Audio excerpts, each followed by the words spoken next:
What's up, gamers? DreamcastGuy here, talking today about the Halo Infinite mess. And you know what? I almost don't even want to make this video because every time I actually talk about some of the crazy leaks and rumors that are going on with this game, Xbox dudes get so mad at me. I mean, I've legit had people tell me that they wish that Master Chief would run me over with his freaking warthog just because I'm talking about these leaks. But I want you to hold on for a second. This leak initially sounds negative, but I genuinely believe that this may end up making the game better in the end. Now, before we take a look at this leak, we just need to acknowledge the fact that Halo Infinite is having some very big problems, even by the studio's own confession. This is a project that is very much, when it comes to development, kind of stuck in hell. They've had all sorts of different shakeups. Now the game is delayed to 2021, and it seems like it's definitely not going as smoothly as they may have imagined. Now, part of this is because it is just so ambitious. The fact that Halo Infinite is going to be semi-open world, it's going to be trying to introduce so many new elements. It's two things at once. It's both a sequel and it's also a reboot. It's trying to go back to basics while also expanding the universe. It's tough. But when I look at these leaks, it sounds like internally things are just going extremely badly in its current state. Now let's take a look at it. Halo Infinite development is actually having some troubles, and apparently they're thinking about dropping the Xbox One support. Yes, that's right. They're talking about maybe canceling Halo Infinite for Xbox One. That way they can make it a lot better for the Xbox Series X. Now let's take a look at this specifically. Now, the guy who's talking about this today is this dude named Sponger. Sponger has a little bit of a weird track record. In many ways, he has been correct. He is predominantly a Microsoft leaker, and he has tipped us off in the past about big information. He has known about things like the Exile deals and stuff before they were public knowledge. This guy knows stuff. It's difficult to know exactly how accurate these claims are, but let's actually analyze them here. I was considering a lot to post or to not, but after a few consultations with a few different sources, I'll put it. Microsoft and 343 Industries is currently very busy with the idea of dropping Xbox One support for Halo Infinite. Even the idea to postpone it till early 2022 is on the table. It's pretty messy up there with decisions, but they're convinced that they need to make this game the best Halo ever. Now, this is kind of stunning because of the fact that, I mean, right now, Microsoft, they need the games. They need to make sure that the next generation is as big and sparkly and as impressive as the fans definitely hope. And the fact that they're definitely talking about actually cutting the support for current gen tech, that sounds shocking, but let's look at the other half of this rumor before we really dissect it, which is this part here.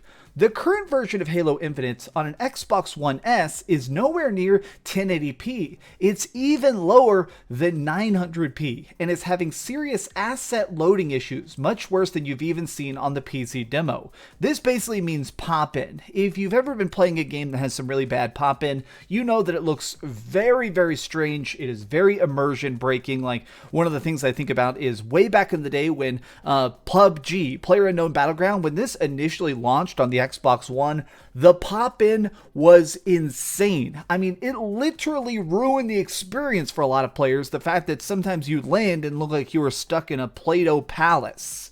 The fact that they're still having such tremendous asset issues on the Xbox One S specifically does not bode well for the final version of the game.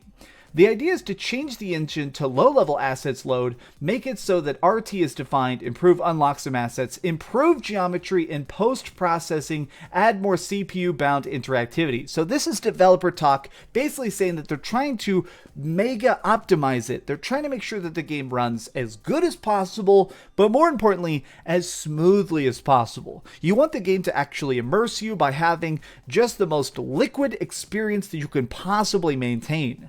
Now, this is crazy to me, but I do think it's for the best. So for the last couple hours, this rumor's been going around, and what's fascinating to me is that when I really take a step back and analyze this from the Microsoft viewpoint, I've seen so many Xbox fans extremely excited about this rumor. Like, this is kind of shocking, but straight up, I have heard so many people just in the last freaking day saying, I'm buying an Xbox Series X day one. I'm definitely on board for the next generation of Microsoft. I don't need this to barely run on a VCR Xbox One. I want this to be the prim, proper, perfect experience on next-gen tech that you originally promised. In my opinion, this next generation of consoles is going to be very different in a variety of ways, but a big thing here is just the fact that backwards compatibility is being talked about more than I've ever seen it brought up ever in the history of gaming. People are very focused on the idea that, like, PlayStation 5 should be able to play the best versions of PlayStation 4 games. The Xbox Series X needs to be able to play upgraded versions of Xbox One games. But I've also seen this real interesting new group of Microsoft gamers specifically who have straight up been saying, I want my Xbox Series X to finally compete. I want to make sure that the next generation of Xbox doesn't just have good third-party stuff. I want to make sure there's actually some crazy experiences that make Microsoft look great. Give us the exclusives, give us the big games, and honestly, give us those interactive tech demos in a way. Make something that actually looks impressive. Give us some boundary-pushing experience. Give us some boundary-pushing experiences that really make us happy that we bought the Xbox Series X. And not to be completely rude, obviously I am somebody that owns an Xbox One S. I don't even own an Xbox One X. My One S is fine. It's not super crazy. It's not the most impressive system ever. It certainly plays games like Battletoads and Yakuza.